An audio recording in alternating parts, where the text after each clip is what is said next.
Hi everyone, welcome to my channel.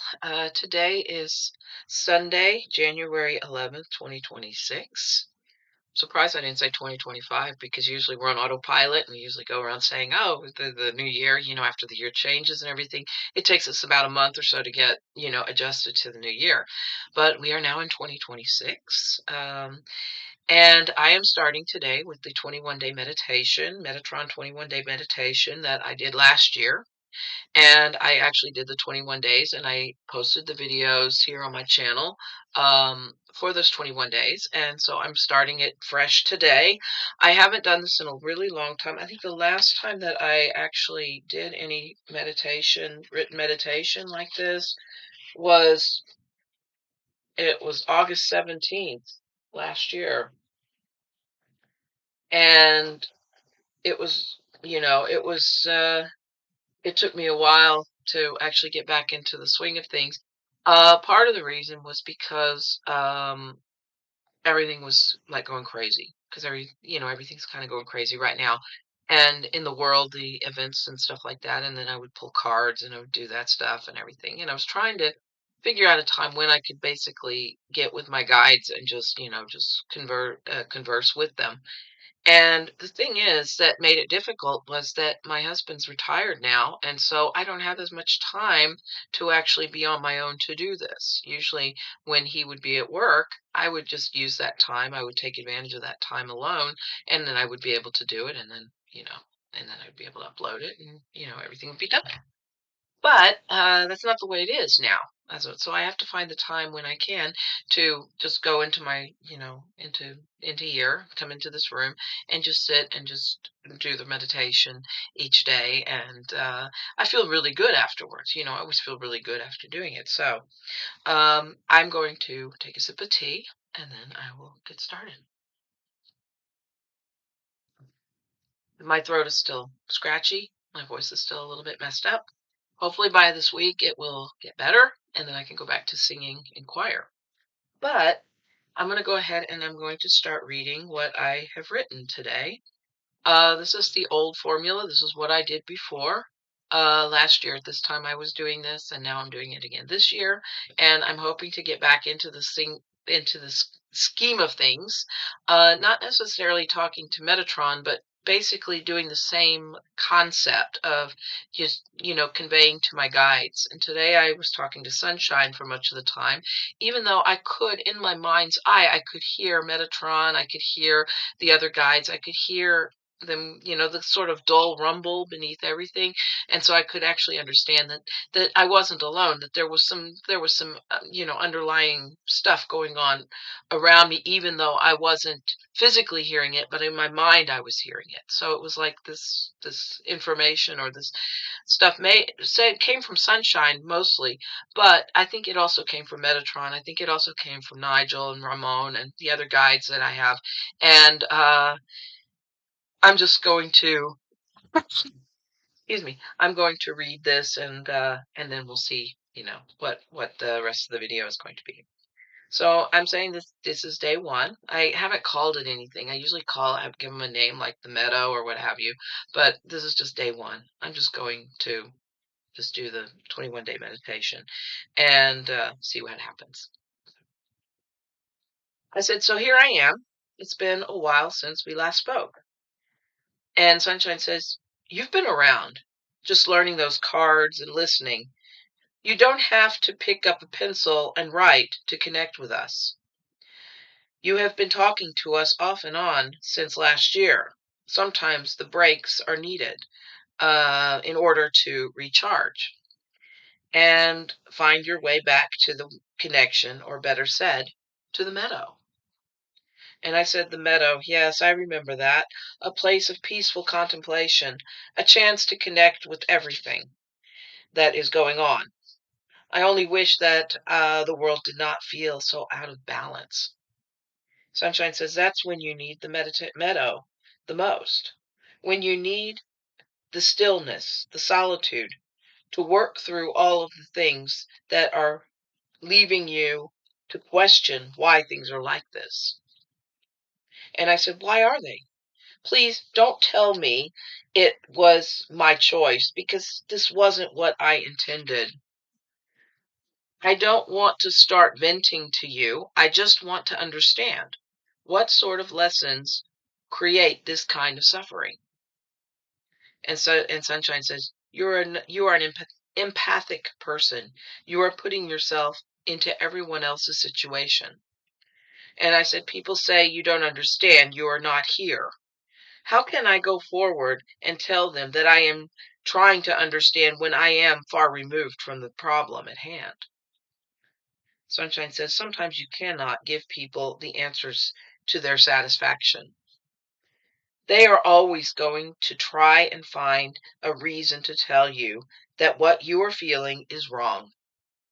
It is not wrong. It merely does not align with their experiences. I said, what should I do? Sunshine says, just continue to be yourself. Continue to live in the way that you feel is right. I said, it's really strange, but most of my guides and guardians are male, but I feel more connected to the feminine.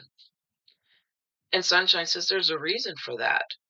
Nigel and Ramon know that you are asking questions. Specifically, why is it that so many men hate women? What is the reason for them wishing to bring harm to women? Why women are feeling especially vulnerable? And I said, I call it small energy.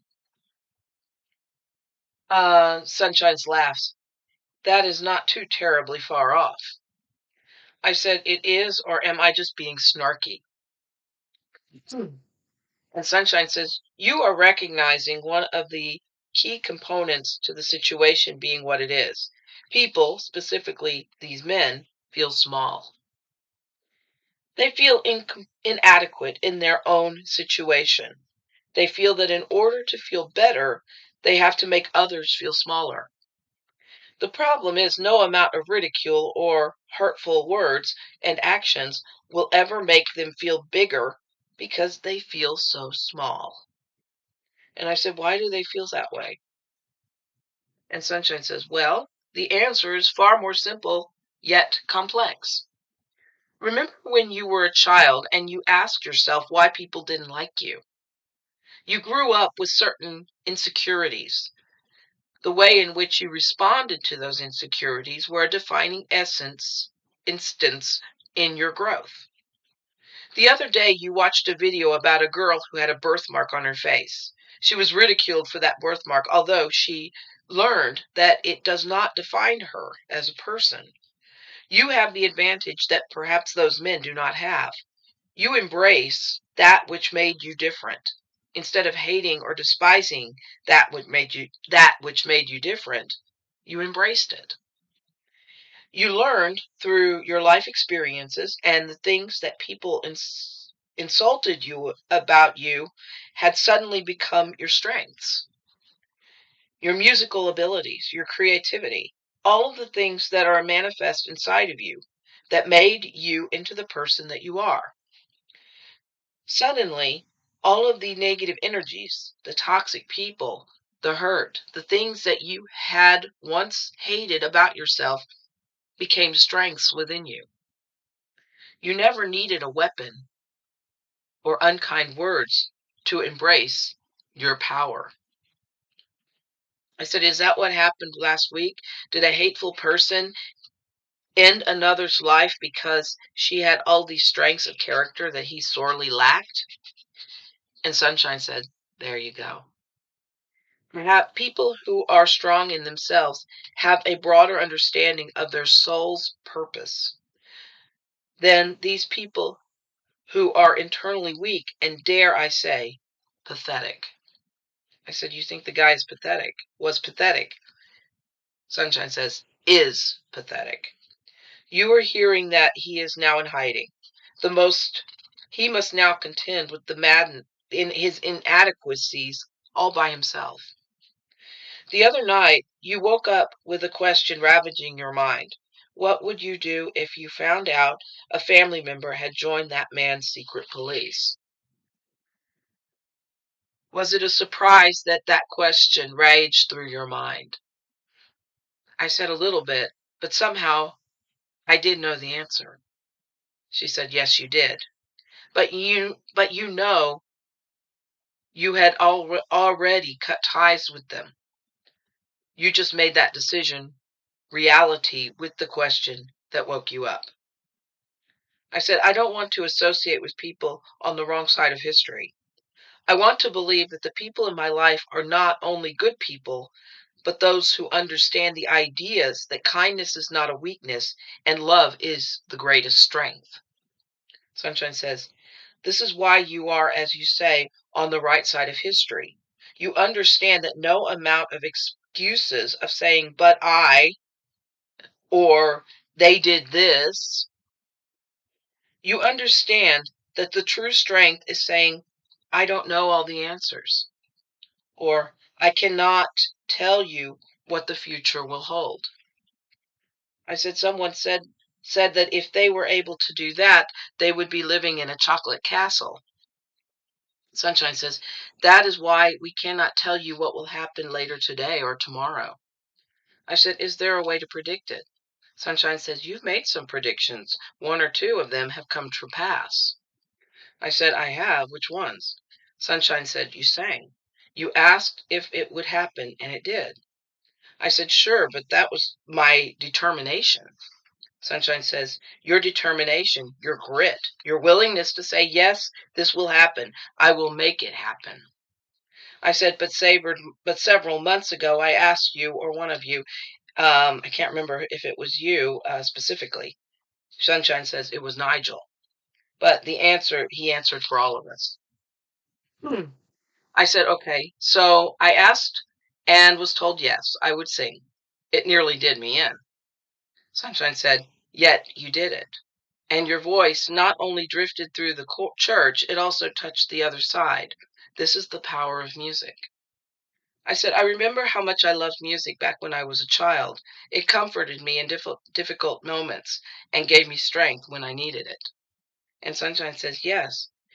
And you and other creative souls will be what will bring humanity back from the brink. I said, is the world on the brink right now? She said, yes, but this is the moment where you are. This is the moment where you are and where the world will find a new sense of renewal. It is not always a question of whose voice is the loudest, but sometimes the idea is not about that, about who can roar like a lion, but who can walk into a room with soft steps and reach out and touch someone with quiet grace. Didn't you ever notice that the best messages, the most profound spiritual insights, do not ever emerge when a band is playing or elephants are storming across a river? They emerge when the stillness envelops you, when you listen to the messages that come through a quiet room, or when you listen to a babbling brook, or are walking silently and hearing the rustling of the trees. Everything that happens is not encased in loud noises or when people are shouting across a room filled with people. The most profound messages come when the world is still, when the soothing quiet encompasses an empty room. When you are aware of every sound, of every creak of the table, or of the melodies that come with the falling rain or the snowflakes as they tap against a window. All of the things that happen around you are the messages that come from the other side or from your beloved meadow. The reality is that there is peace, that the reality is that is where peace emerges. You can learn the tarot, you can use the tools, but the biggest and most profound means of connecting is through that silence. I said, I used to be afraid of silence. Sunshine says, I know. I remember the earthquake. I said, yes, I was so involved in my writing that I lost track of everything. It completely jarred me out of whatever I was doing. And then afterwards, I just said aloud, there was an earthquake. Sunshine says the universe operates in the silence. The world's trajectory is not about how many voices speak simultaneously and but how much love is in each person's vibrations or intentions. The voice is a lovely way to bring resonance to the world, to another, but the solitude is what enables humanity to recharge. Regardless of the situation, regardless of how upset you might be during any given situation, you have the power to return to that any time you need. It is, in essence, what will give others the inspiration to also find the sense of peace during a turbulent time. I said that sounds like a perfect time to end for today. Thank you, Sunshine. And she said, we are always here. And that's where we ended. So, yeah, that is day number 1, the first meditation for for this new block of videos that I'm going to do. I'm very, very happy to be back doing these, and I'm very, very happy that I'm able to share these with you.